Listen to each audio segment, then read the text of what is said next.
Hey there, guys. Welcome back to our show. This is Sarah Nicole Nadler, your host, and today I have a very special guest on the show today. Hello. Thank you for Hello. coming here. This is Absolutely. Brie Johnson. For those of you who don't know Brie, she is an Inner Circle member, and she's also an HR expert. And today she's going to be sharing with us her top tips on how to onboard an employee correctly. Now, this is based off of her 15 years in HR and corporate communications. So she's not brand new to this at all. Brie helps small business owners and entrepreneurs with HR programs and policies that help them keep the human aspects of HR up at the forefront and center of what we do. So thank you so much for coming on the show today, Brie. Absolutely. Thank you for having me. Yeah, so my first question I might have just already answered, but I wanted you to talk a little bit more about your own background. Sure. Who are you? Why should we listen to you?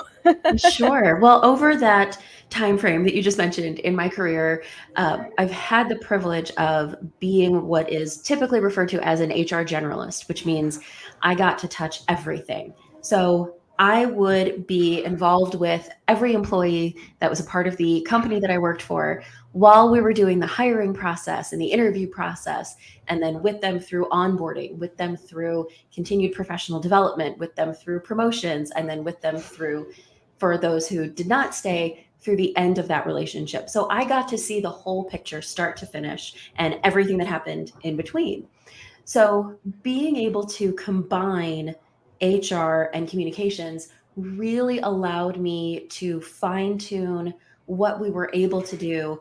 And I think that as a small company, we were able to just take things up to such a high level of service for those new employees and the existing employees, because communication makes everything so much smoother. So that's what you'll see in the checklist and in a lot of the responses that I have to some of the questions that Sarah was kind enough to share with me earlier. Good. Yeah. So for anybody who's coming on live, this is Brie Johnson. And what we're talking about today is how to onboard an employee correctly. And stay tuned. And if you want, you can even type the word onboard below, because she has a very special single page checklist of what to do on day one of having an employee. So whether you have already hired multiple times and you're looking around at yourself going, I hired these people, how come they're not doing the work I meant them to do? Or if you've never hired in the first place and this is going to be your very first time, you'll definitely want to stay tuned. We've got some awesome stuff for you guys. Okay, so Brie, I wanted to dive right in with some of the biggest mistakes that we've both seen business owners make on sort of that very first day, or even let's just take that a little more broadly, in the very first 90 days of onboarding an employee. What have you seen to be the biggest mistakes? I think the biggest one that I've noticed over and over and over again is something that you just hinted at with the way you phrased the question, and you don't give it enough time.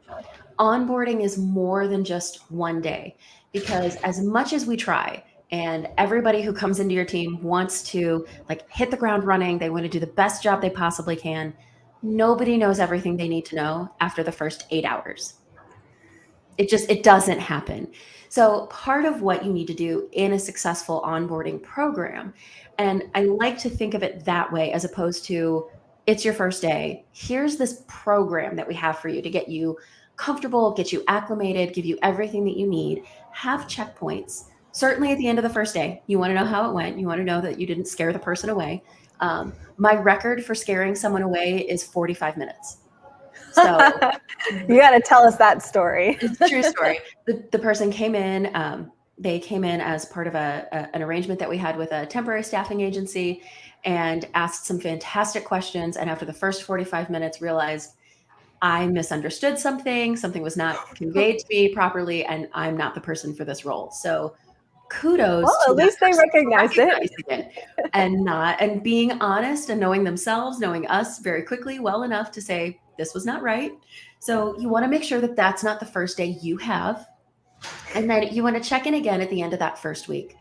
That first week is going to be so much brand new information that you want to see where are there questions, what do you need to maybe revisit in the following week, and then you want to check in again after that first month, check in again after 3 months, and check in again after 6 months. So within that first month, you're really going to get into the day-to-day responsibilities, the operations, like the software, things that you need to have in order to do the job successfully. And in that first 3 months, you're starting to be familiar enough with the process, with the procedure, with the regulations that might be involved, depending on the industry. And you can start to ask questions. You can start to notice things and say, hey, I feel like this step is really cumbersome. And at 6 months, especially if you are a small business and an entrepreneur, you might need to revisit that job description because maybe what this person is bringing to the table is different than what you thought it was going to be. And you can adjust Absolutely. and be collaborative, work with that person to grow the role. In my previous company, no two people had the same titles. So no two people had the same job description. And we had the luxury of being small enough to adapt to what we needed and the skill set that we had available to us. That's brilliant. I love what you touched upon there. I want to bring up two things here. One, you mentioned the word acclimated. And I think that's a big part of what we sometimes miss as small business owners is when we're bringing an employee in, there's a moment of culture shock. No matter where they've worked before, no matter what their background is, they might have been in this industry for 20 years, but they've never done it in your company.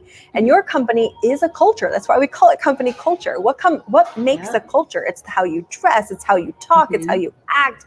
And so they're going to experience some culture shock, and we have to give them space, hold space for them to have that culture shock moment and to recover and then to actually decide that they jive or to recognize that they don't jive. And we want them to recognize it, just like the guy who did in 45 minutes. Right, exactly. You say you chased him away, but really what he did was he realized with his own integrity that this was not a culture or just not a role that he was really laid out for, right? And that was a very high integrity moment for him. I have like uber respect for such a person who can admit that when they're probably financially not wanting to admit it at that moment, right? Yeah, so that's what we want, is to give the person the space to become acclimated, just as you said, to get to feel that culture shock and get over it and start looking and dressing and doing the part as well as the skill set. So I talk about, when we're onboarding, there's the mindset we want this employee to have, there's the skill sets, and then there's the tool sets. So yes, we have to teach them our software, which is a tool set, right? We have to make sure that they have the skill sets, or if not, we have to train them on them. And that takes at least 90 days in some cases. Oh, absolutely. And we have to give them the mindset so that they can actually jive with the rest of the team, because there's no point in having one team member who's not actually a team player with everybody else. Yeah, I agree with that. And I think something that you just touched on in that description is we are so familiar as entrepreneurs and business owners with what we do, and we tend to take that for granted. Yes. In my previous company, we actually would give a new employee a single sheet of paper, but it had all of the like everyday terms and the acronyms that we would use, because it's like, you have no idea what we're talking about yet. You will. And here is your cheat sheet. Here is how you can understand when we say, BALC, what does that mean? What does that refer to? It was an annual event that was hosted, that's still hosted for hospital executives, and it's a board and leadership conference. Board and leadership conference takes up a lot of space in an email, so we reduced it. Right. Yeah, the acronyms, the terminology, right? Every industry has them. And then there's the jargon, right? There's the actual term, and then there's what we call it, right? And so in every industry. And so, like you said, I love your idea of a cheat sheet. I call it a keyword list. But yeah, that's absolutely vital, because in my last company, we used to jokingly call it silken French, I'm going to give you a word, and the company was called Silken, of course, right? So we say, I'm going to give you some silken French. And all I meant was I'm going to teach you some of the terms that we use. Because if I'm speaking French and you're speaking English, are we really communicating? Right? Right? I love that. Totally. So here's my next question for you, Brie. How would you recommend a small business owner prepare? Because obviously in small business, it's different than in the corporate world, where corporate usually has an HR manager, right? In a small business, you are everything until you hire that team. And usually we're talking, if you have less than 20 employees, you may not even have an HR manager. So how do you prepare for that first day? I think one of the best things that you can do is keep track of what's been working well. So I have put together that checklist that is a shortened version of what I used every time someone new came into the company, and what I intend to use with my team as I start building that out. And kudos to that. Thank you. And every person who comes in, we ask questions and we say things like, what could have been better? What wasn't fully explained? And we build on that, and the checklist grows inevitably, and the checklist changes over time, but each time we get a little bit better. So it's thinking about what are those things that you need to do. And some of the really easy things are things that you can plug into your own calendar. So the week before, let's assume that, for most positions, you're hiring somebody, if they're already working, they've got to give 2 weeks notice. So give them a week to be focused on where they're leaving. And then the beginning of that second week, check in with them. Make them feel your excitement. Confirm with them their start date, what time you need them to be there, especially if it's not going to be like their typical start time. If typical start time is like 8:30 and you want them there at 9 so you can prepare, that's fine. So look at all of that. Take stock of the tech that they need right away, and make sure that as much as possible, that's ready before they start.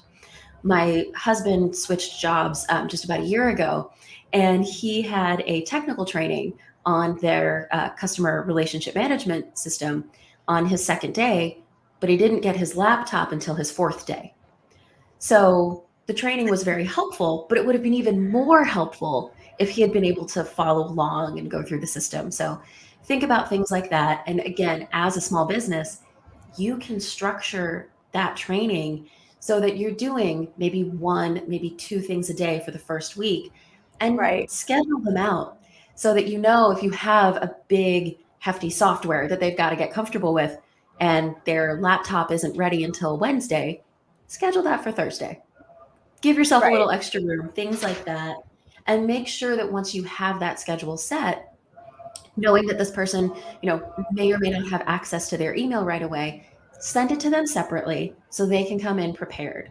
If you are in a shared space, print it out, have it on their workspace, make sure that there's some supplies and things set up so they're ready to go and they really feel welcomed. They feel like you want them to be there.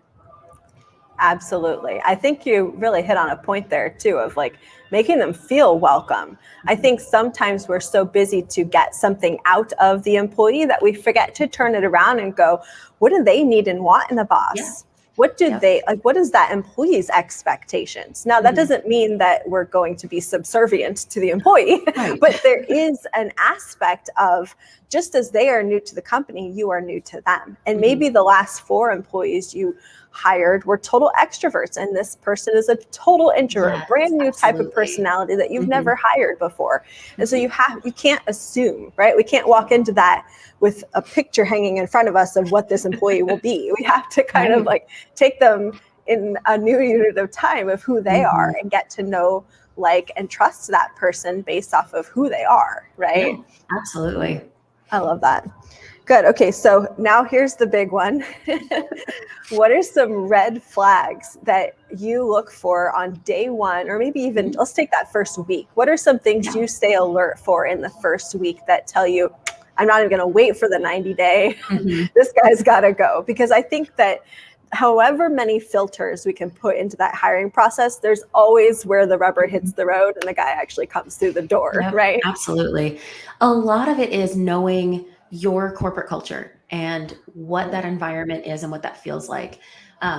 It's very possible that depending on your industry, depending on the size of your company, someone who is going to come across in that first week or 2 as being very aggressive, very domineering, maybe a little bit off-putting, that person in a larger company might be seen as enthusiastic and a go-getter, just because of the difference in the environment.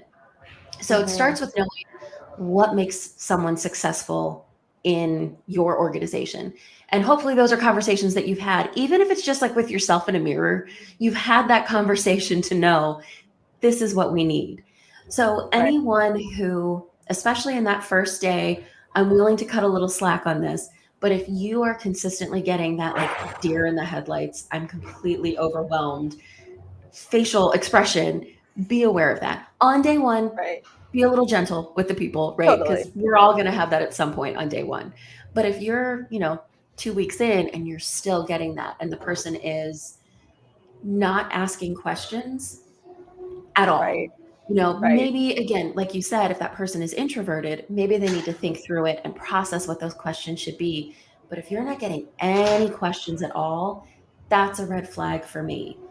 If you hear the phrase, oh, that's different, or, oh, that's not what I expected, that's a red flag for me as well. And it may not be anything that is extremely dire. It may just be, okay, let's talk about that. Let's clarify it.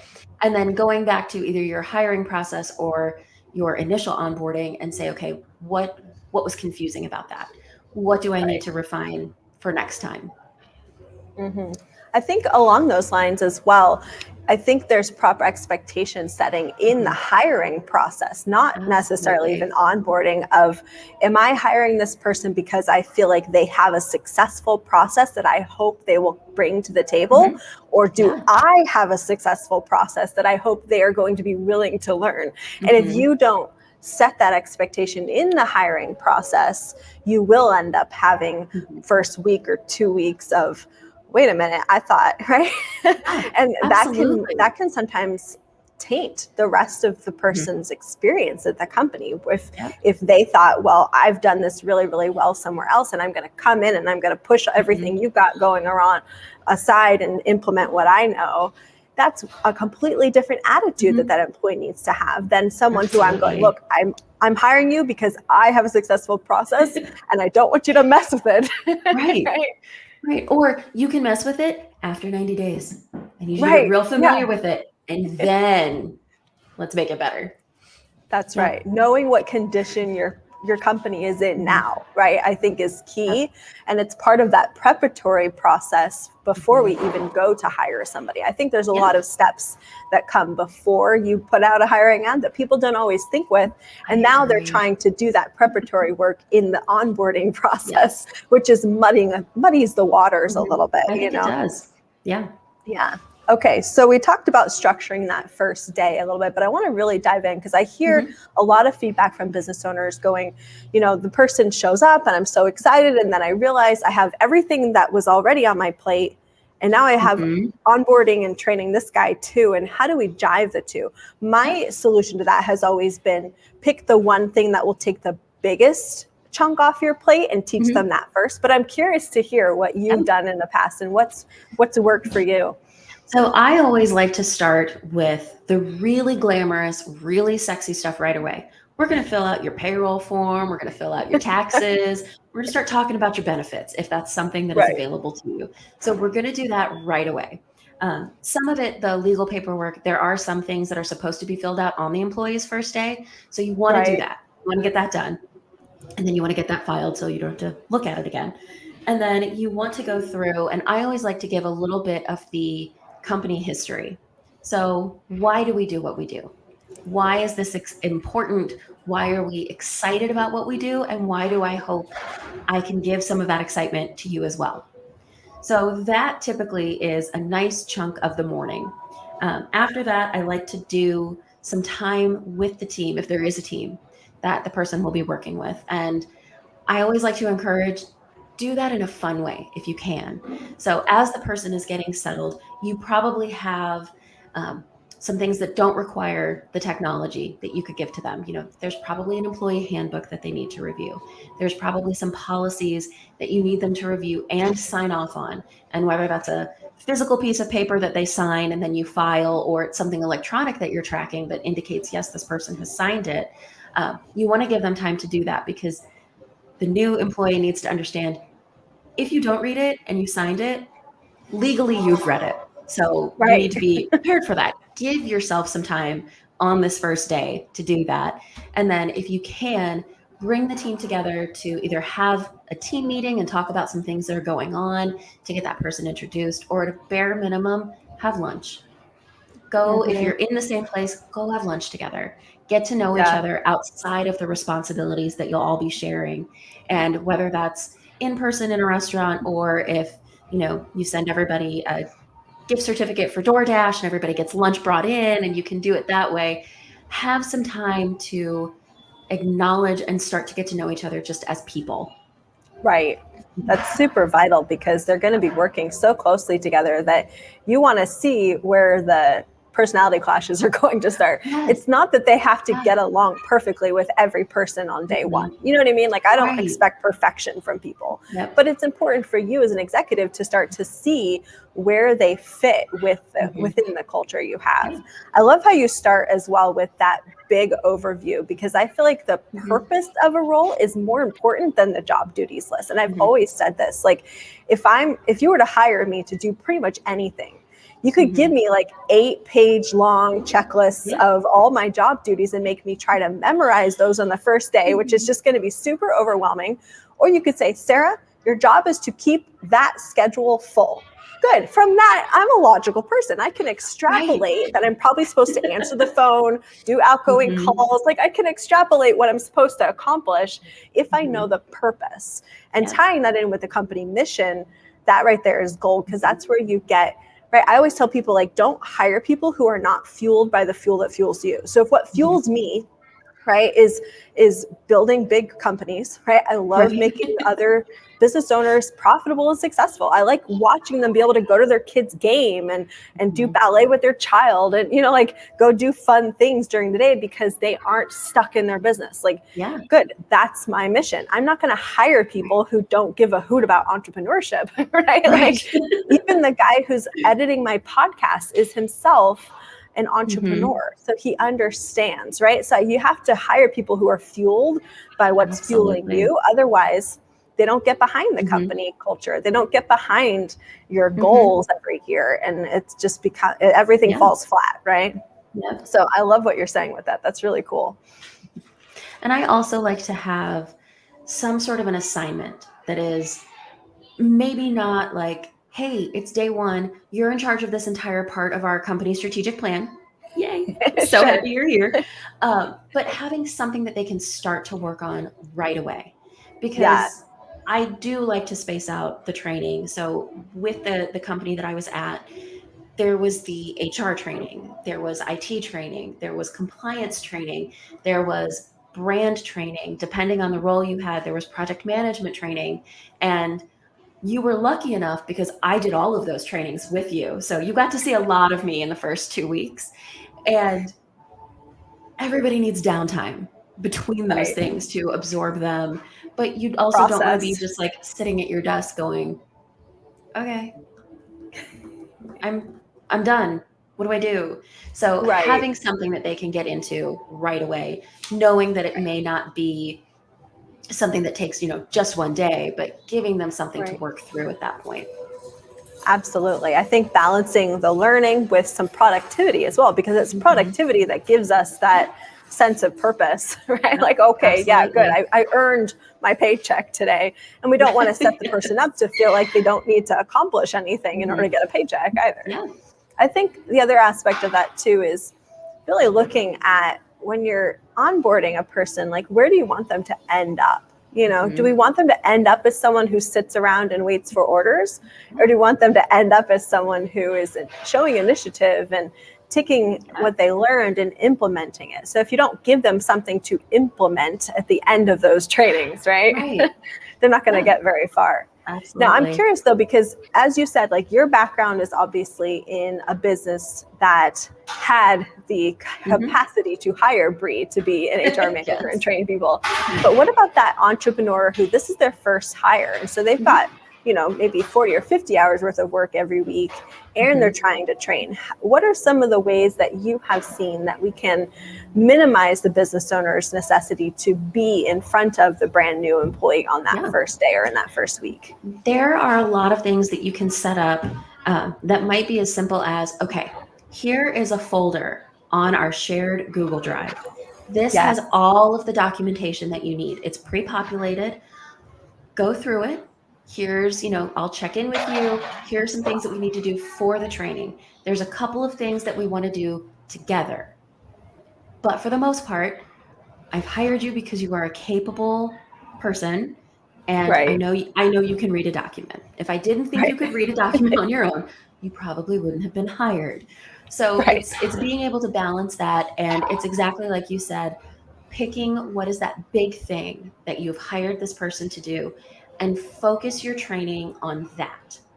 Right. And give them the other things to put in as it best fits in their schedule, depending on the type of entrepreneur you are. I know that the type of entrepreneur I am, I don't keep set hours for myself. I don't expect that the people I hire will do that. So if we have a standard, checking in at 10 a.m., if you're doing other things at 7 p.m. or 8 p.m. or 5 o'clock in the morning, because that's what's great for you, do it then. Right. And come together at those pre-arranged times, and then we'll talk through questions that you have. Perfect. Exactly. Okay. So my last question for you today is what would you say are best practices for introducing them to the rest of the team? Like you said, obviously you can do a lunch, you can, hold a team meeting, but what are some of the things you try to put together as maybe icebreakers, or how to kind of like get this person to mesh with everybody else? Sure. I always like to introduce people. There have been a couple of times where I've actually been able to bring in a team member either at the beginning of an interview, so that, when we're down to those like final two candidates, have somebody come in and introduce themselves, or just, kind of be available. And that way you come in as the new person and you feel like you already know somebody. You feel like you've already met some of the people that you need to work with. And if you're not able to do that because you are the team, you're hiring and it's me, you've met me. Or if it just doesn't work out schedule-wise, I like to introduce people with complimenting who is on the team and highlighting what it is that they do. So, Sarah, I'm so excited you're on the team. This is Kristen. Kristen handles all things for our brand. She is going to make the work that we do together look amazing. She's your go-to person for XYZ. And bringing those out so that it helps not only with okay, now I know the people on my team, but now I know who I go to with my questions if I can't get to Brie right away, or if I can't get to Sarah right away. Here's what I do. And then if it's possible, again, depending on how much you know about people, introducing things that people have in common. One of the other managers at the company I used to work for actually had a sheet that we wound up adopting for the entire company. And it had things like, what's your birthday? What's your anniversary, if you have one? What's your favorite color? What's your favorite dessert? And little things like that. Do you have pets? Do you have kids? So being able to say, Sarah, welcome to the team.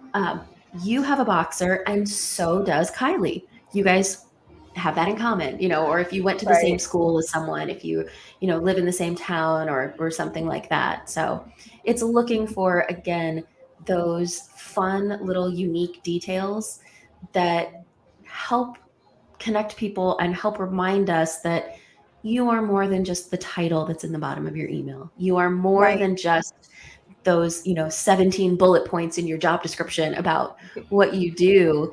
And, it's starting those conversations. You bring up such a good point here I think every one of us wants to be a part of something bigger than ourselves, right? But also feel like the company is not this faceless, uncaring machine that we're plugged into. Like, you are not a cog in a machine when you're an employee. It's true, you function as a cog, right? But you're a living human being, and you're infinitely valuable for that, right? And so the more we can find these ways to connect the person and to connect people inside the company, the more we can find out what this new employee's ultimate goals are in life in general, Yeah, right? absolutely. And connect those to how would being a part of this company help you achieve that, right? And more we can help them build the connections and the network and the things like that make them feel whole and complete as a human being, the happier they're going to be to work there, right? I know I've stayed at companies probably long past when I should have quit because I was loving that connection, because I was getting so much out of it personally that didn't have anything to do with the compensation package. You know what I mean? Well, and that's one of those intangibles that, you know, if I'm building out the job description and I'm building out the benefits package and the compensation, I can't put a dollar value on you're going to like working here. Right. But I did have, before I started at my previous company, my father-in-law was a contract attorney. And in my husband's entire life, he heard him speak twice about clients. So kept everything very confidential. And when he found out the company that I had just accepted a position with, he kind of looked at me and he nodded and he goes, "They're good people. You're going to like it there." And I stayed for 12 years. And Wow. that was, of the two times that my husband had ever heard his dad talk about a company and a client, that was one of those two times. And he's like, "He's never said that much." And I'm like, "But that's all I needed was they're good people." And that makes such a big difference. And it really does. That's how I want everybody to be able to have their new employees feel. Totally. Yeah. And like I said, I mean, we talk about how expensive turnover is. It's like it costs an average $27,000 per employee that you have to turn over in a company, right? And we talk about all the issues and the problems we're having in the world today with trying to hire. I can't tell you how many people I have met recently who are like, "Oh, I really want your hiring survival guide," because they're trying to hire. And at the end of the day, it keeps going back to, "Oh, well, we have to pay more. We have to pay more." And it's true. You should be able to pay a living wage to your employees. That is, you know, we could talk all day long about workers' rights. But at the end of the day, sometimes it truly is the intangibles that make a company worth working for. So I'm really glad you brought that up. Oh, absolutely. Well, and I'm sure you're getting all kinds of those questions right now. And it's this whole like great resignation, great reevaluation, however you want to think about it. We're all taking a closer look at what we're doing and trying to decide, is this meaningful for me? Is this meaningful for my family, my community, my planet? You know, all of those questions are coming up. Yeah. And we as business owners have a responsibility to be the answer to that question, right? I think. And so I love what you've done. Thank you so much, Brie, for coming on the show today. I really appreciate it. Thank you for having me. I appreciate it. And for anybody watching, if you do have any questions for Brie, feel free to reach out to her. I will link below to her website so you guys can find her. And we do have the hiring survival guide. And today only, we're adding in a very special onboarding checklist that Brie has shared with us. So if you want a copy of that, go ahead and type the word onboarding in the comments below. And otherwise, thank you so much, Brie, for coming on the show today. Absolutely. It's always wonderful to interview an Inner Circle member. Oh, I can't say enough about what being a part of the Inner Circle means to me. So if you're thinking about that, talk to Sarah about it. I can't recommend enough the difference that it has made over the past year in my business. That's really cool. Thank you so much for saying that. All right, we'll talk to you guys soon. Thanks. Bye.